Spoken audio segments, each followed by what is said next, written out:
So we'll have about 25 minutes for discussion and questions, and then I'll bring the speakers in to answer the questions very briefly. Okay? Speak yourself. Hi, my name's Lauren Robertson. I'm a student at Strathclyde University. I just wanted to talk quickly about some of the cuts that are happening there.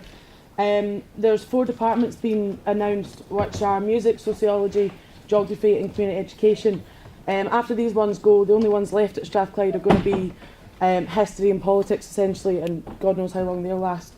As well as security staff have been cut, which could essentially mean that the university during the weekend, Saturday and Sunday, that the halls and the libraries are completely free of security for the whole weekend. When I first got the news about this, I was talking to a friend of mine who was on the BACA course, which got cut last year, and we were talking about how difficult it is to not take it personally. The thing that struck me about this is that it's exactly how we do have to take it. We have to take every cut of our course personally. We have to take the closure of the Accord Centre closing personally, and we have to take every cut to the NHS personally, as well as every other cut that comes through. Because every attack on the welfare state is a personal attack to each and every one of us in the class. These personal attacks need to be fought back together to truly have a chance to win it.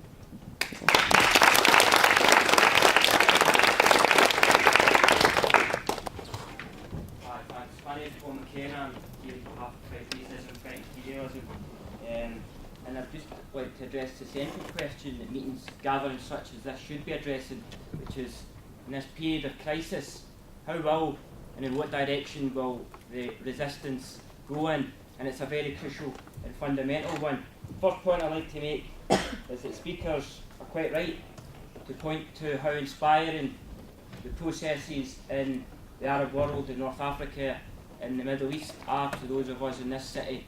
And there's no question that those facing bombs and bullets, are quite often made and sold by this government, should be a reminder of really what's at stake. However, I'd like to say this to the final speaker. He's quite wrong to state, as I correct me if I'm wrong, that we should be devastated at last Thursday's result surrounding the demise of the Labour Party in Glasgow. Let me be clear, having spent all of my adult life, indeed all my life, understanding also all too well that the Labour Party in this Glasgow, in this city Glasgow, and where I'm from, Lanarkshire, are in actual fact class enemies. And in the particular context of the capitalist crisis, it is precisely the Labour Party in Scotland who are implementing cuts. It is precisely in this city of Glasgow, the Labour Party, who are implementing the cuts. And it's these people. So I'd just like to say that when I see class enemies like Charlie Gordon and Frank McAveety being put out of work, then I have to say that I was absolutely delighted. I understand all too well that the SNP are no solution to this crisis. They too will prove themselves to be a party of cuts. But it is vital that if proper resistance is to be built, it is built on a sound anti-Labour platform. And if anything, what recent days have convinced me of is that ordinary people in this city are far in advance of those dogmatists of the left who have built their lives seeking to see the Labour Party return to power. And I'll just conclude to say, ordinary people in this city don't need any lectures from the left on the true impact of what the Labour Party represent. Their stinking corruption is for everybody to see. And I'll welcome that resistance, and I hope as the material conditions intensify, the resistance intensifies. And it is vital that the anti-Labour standpoint that my organisation, Fight Racism, Fight Imperialism, promotes, will be at the cutting edge of that movement. Thanks very much.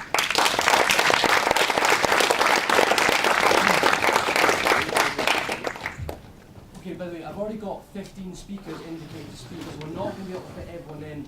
So at this rate, right? So what I'm going to have to ask is, everyone can be very tight with their contributions just so everyone can get to speak. And what I'm going to ask everyone to stick to 2 minutes. What I'll do is after a minute, I'll tap on the table like this, and then after 2 minutes, I'll tap again, and if at that point you can please sum up, okay? I just want to pick up on some of the comments that the speakers have already made. I think that we should be under no illusions about the severity of the cuts that will hit Scotland in the coming months. Just to give you an example, when we think that we heard that job centre staff are being sent guidelines on how to deal with claimants' suicide threats. Employees are receiving a 6-point plan telling them to take each threat very seriously. And we've already heard about, the fact that the suicide rates are going up in this country, and especially as the most vulnerable in our society are receiving, especially when they receive letters about, the end of their entitlements to benefits and stuff like that. Like he said in the last week, we heard that rich students can pretty much pay for extra places at Britain's best universities, meaning that if you're super rich, the doors will fly open for you, but if you're from the poorer backgrounds, they'll be slammed in your face. But what was significant about this issue, I think, was the fact that Cameron very quickly tried to do a U-turn and try to distance himself from the issue. And I don't know about yourself, but I think I've lost count of the number of times that Cameron has taken U-turns, for instance, on the privatisation of the forests, and also free milk for primary students. Added to that was the humiliating election result for the Liberal Democrats last week. And I think that this shows that we're looking at a very weak coalition government at the moment. And this means that we need to ramp up the pressure, and we need to be highly organised. We need to get involved in every local campaign and initiative that is opposing the cuts. Like the Save the Accord campaign that people have already spoken about. It also means that when workers go out on strike, like the ones that are being proposed at the end of June, we need to go all out to build solidarity and build support for workers that are doing so. But at the same time, we also need to put pressure on some of the other unions to call coordinated strike action as well, like Unite and Unison, that will put millions of people on the streets if they call strike action. Because I think we need to be honest, in light of these unprecedented cuts, we can't really afford to sit back. I think the most urgent task for us at the moment is to create the biggest and the broadest movement against these COVID cuts.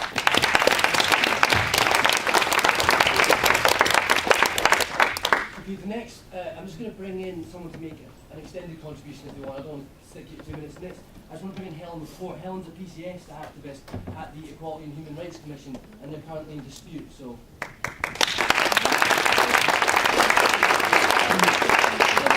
I've got a new name. My name's actually Rachel. I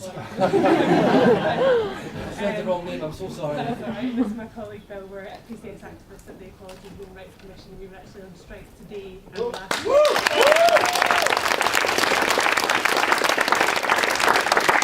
We're in dispute with our management, there's no surprise, but about cuts to the Equality and Human Rights Commission that will result in a loss of about 68% staff, 66% of our budget, and that combined in terms of what we're able to do in terms of equality. Colleagues today, I know, we're really proud to stand in support of disabled activists on the hardest hit march in London today, because it is disabled people, it's women, it's black people, it's young people who will be hardest hit by these cuts. I think that I could list it, but for the sake of brevity, I'll not bother. I think you probably know. I'm kind of loath to talk about the good work that my organisation does when we're in dispute, but I think it's important to talk about what a properly resourced, staffed organisation can do for equality. We took action against the BNP on their unlawful racist we're doing an inquiry into trafficking in Scotland at the moment. We've taken individual cases for 2 Polish workers who are being discriminated against their fruit farm up north. We've got a legal case that's brought rights for 6 million carers. We've got a free, impartial helpline for people who don't have the money to employ a lawyer, who can't get legally because of the cuts. So we have those kind of services, grants to organisations like Accord, community-based organisations. That's what we want as a protection. Obviously, there's the element of our jobs, but we want to protect that vital service towards equality, and also to be part of that wider struggle and to recognise that these are ideological cuts.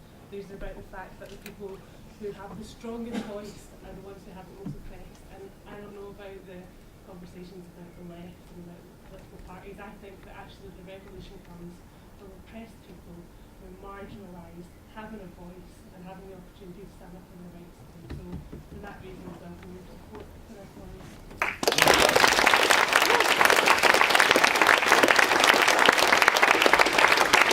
I think as well, it was really interesting to hear the first-hand accounts, of what's going on in Egypt, and it was interesting for me working at the Equality and Human Rights Commission to draw a parallel with what's actually going on with the cuts in the UK at the moment. Now, we have statutory powers, or we're supposed to have statutory powers, Section 31 powers of the Equality Act, which enable us to hold the government, local authorities to account for the cuts that they're making, and to make sure that when and where the cuts are made, that appropriate equality impact assessments are made, so that the most vulnerable groups in society, be that on the basis of race, gender, disability, so that what the Equality Act would call the protected characteristics are properly and proportionately protected.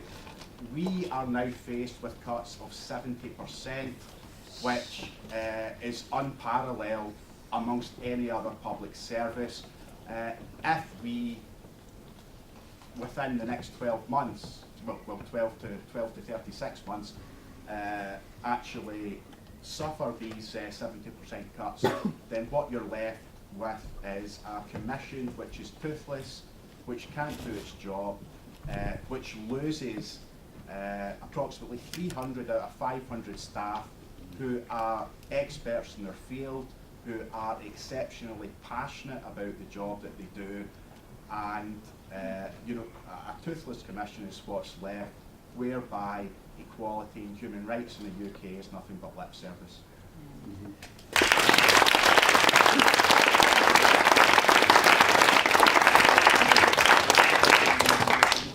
My name is Marcus Maddy from International Socialist Group, and also someone who was fighting Tahrir Square. One point I'd like to raise, and quite quickly, is the question. I don't think you can get in this certain period where you can actually draw a lot of parallels between certain areas due to this revolution. And one thing I'd like to push forward in the question is for all the anti-imperialists and all the people who supported Palestine's struggle throughout the brutal occupation Israel had on the occupied territories for years and years. Now the question here is, like, what kind of democracy do the Egyptian people want, and what is the question of Palestine right now? I think the significant events that have happened between Mahmoud Abbas and the Hamas leader, where they have just taken an agreement and a deal between the two long fighting factions on Egyptian soil, while the Mukhabarat, the state police, were there in between them. Now this is a significant time to see this thing happen, not in a sense like this is a development for the Palestinian struggle, but it shows the contradictions and the relation of Egypt to the Palestinian struggle and the other Arab struggles out there. And this is why in a meeting like this you can push for the question and point out how Palestine could be liberated here. But also another thing that's quite important. I lived in Egypt for 10 years, and I was a member of the Brotherhood, Muslim Brotherhood, the youth wing of it. And I remember when I was young, I used to basically actively try and build as much as possible against the bombings in Afghanistan, the bombings in Iraq and Lebanon and Gaza, all this. So the question here is, we're looking at the Brotherhood right now who are supporting the Camp David Treaty, which basically is a peace treaty between Egypt and Israel, which opened Egypt's market and evolved this new kind of layer of this new middle class and neoliberal class that's there to privatise the public sector of Egypt. But this is also another question. If the Brotherhood, the biggest opposition organisation in Egypt, has basically betrayed its massive working class base on its anti-imperialist identity and ideology it was able to develop during the anti-war time, then there is a massive vacuum for not only the left, but also for the working class to be able to lead its way and to push for the question on Palestine right now in Egypt. Now, one thing that people do not mention right now, and I think it's important to mention, the global anti-war movement that happened during the American war on Iraq and Afghanistan had a massive impact on the revolutions in Egypt. If it wasn't for that, you would not have the amount of activists and the people who could set up Facebook pages such as, and all the labour movement that went out on strike for economic reasons, but also fusing it with political reasons against the bombings of Gaza and Lebanon. Now, it's important to push the question here because a lot of people, and the people I can see here, all were involved because of Palestine. And it's something that we've all shed a tear towards. But only just the 15th of May, there's been a call for a third intifada where the Egyptians are going to besiege the Israeli embassy and to erect a Palestinian one. What we're looking at here is a new development now where the anti-imperialist revolution might be coming soon. And as we can all emphasise and push forward the question that Cairo's liberation cannot happen till it does reach to Jerusalem and to the rest of the Arab world. Thank you.